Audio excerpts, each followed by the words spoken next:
Moving on to hypertension. We have a couple different types of hypertension. We think of kind of classifying hypertension into two categories: essential hypertension, which has no known causes, and then secondary hypertension, which we would relate to potentially another disease state or potentially other medications. So here are several different classes of medications for hypertension. The nice thing about the hypertensive class is that really 98% of these medications are going to be generic, and so that really kind of decreases the barriers to our members being adherent with their hypertensive medications. When we kind of look at them, ACE inhibitors are still a great class of drugs, although I would tell you that a lot of providers tend to stay away from them because the main side effect is cough with ACE inhibitors like lisinopril, and providers just tend to not want to have to deal with that side effect. However, the majority of patients, upwards of 80%, don't experience cough as a side effect. So, they really have a lot of great evidence behind them, and I still like to use them before going to a class such as the angiotensin II receptor blockers. However, again, there are a lot of providers that, because the mechanism of action of ACE inhibitors are very similar to ARBs, they tend to just go to ARB first, like losartan, and bypass the ACE inhibitor class. The ARBs, like I said, do have less chance of causing cough, although they still can cause that side effect. And angioedema is something to be concerned of, lip swelling, tongue swelling, and that's a big concern with ACE inhibitors as well. So you can see the different mechanisms of action of each of these classes of medications.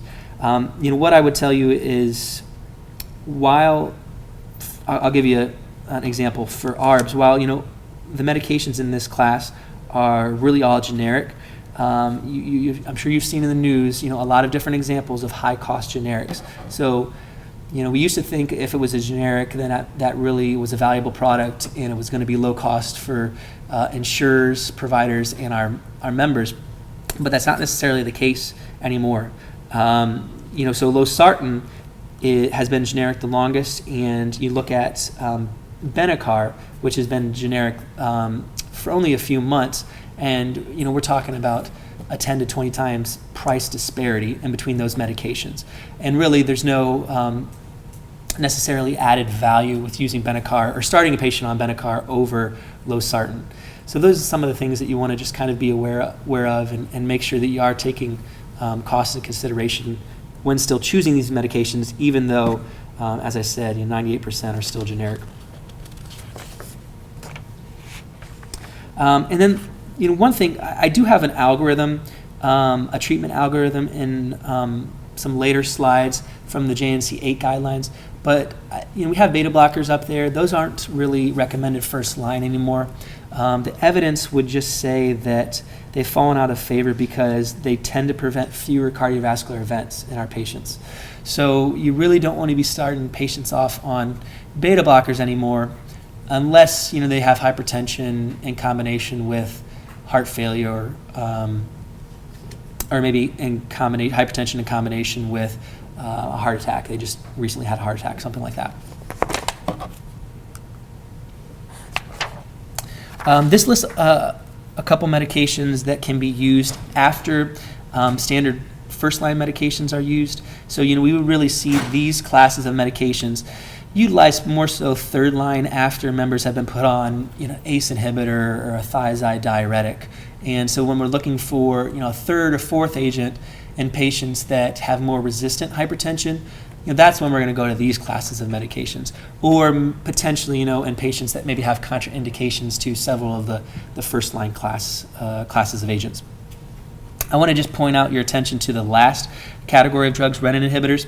So these work very similarly to the ACE inhibitors and the angiotensin receptor blockers. No increased value in using these medications, but there is a significant increased cost. We're looking at somewhere around $180, $200 a month versus, for losartan or some of the ACE inhibitors, talking $10 a month, if that. So really, renin inhibitors such as Tecturna have fallen out of favor, and they had some significant side effect risks. So we're not really seeing their use much anymore. So this is this algorithm that I was talking about from the JNC 8 guidelines. I think it just does a nice job of outlining the step-by-step process that you should take in terms of evaluating your patients and treating them. So you can see they talk about lifestyle interventions, setting blood pressure goals, and initiating blood pressure lowering medications based on the patient's various factors and comorbidities.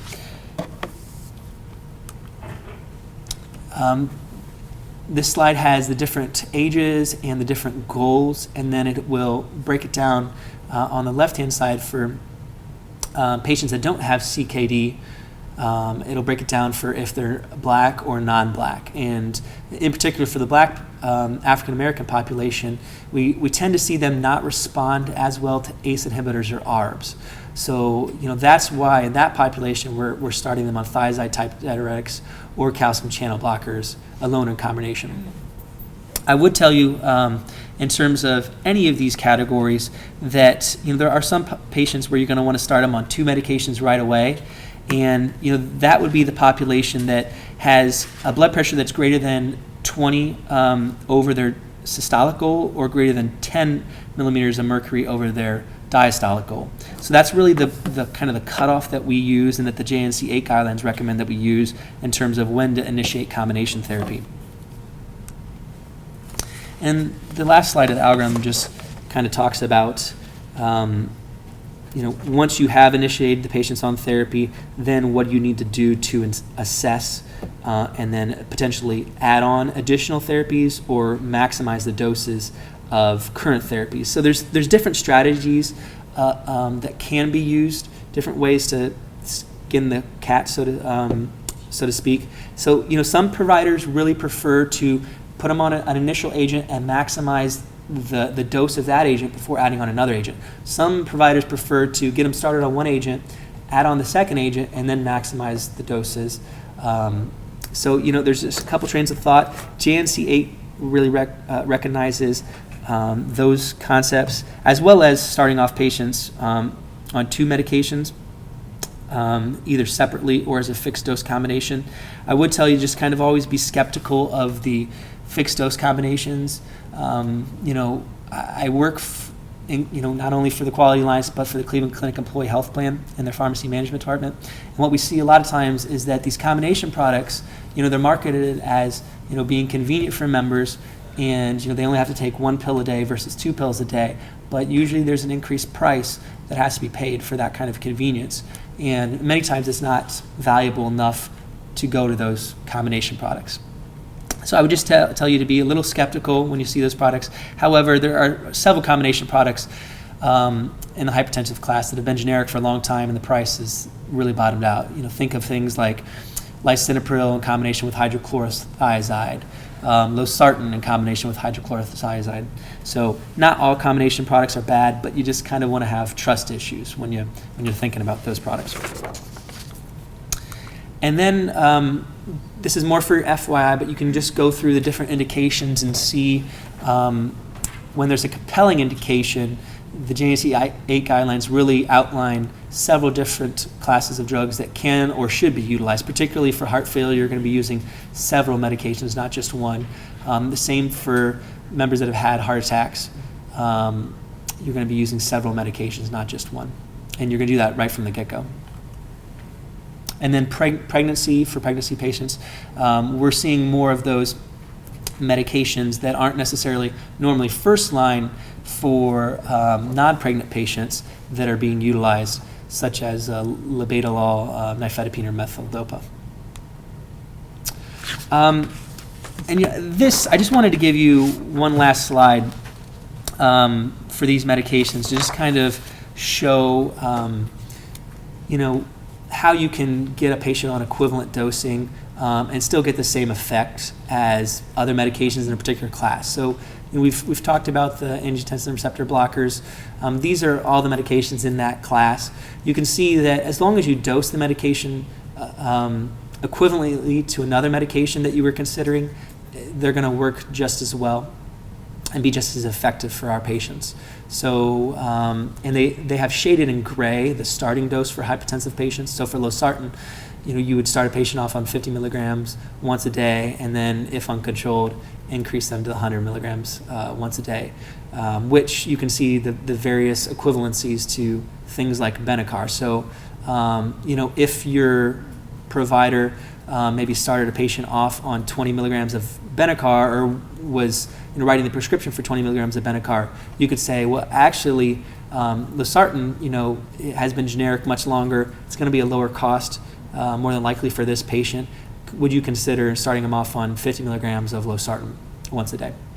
And that's going to be something that's just really a more value-based decision for your patient and their insurer.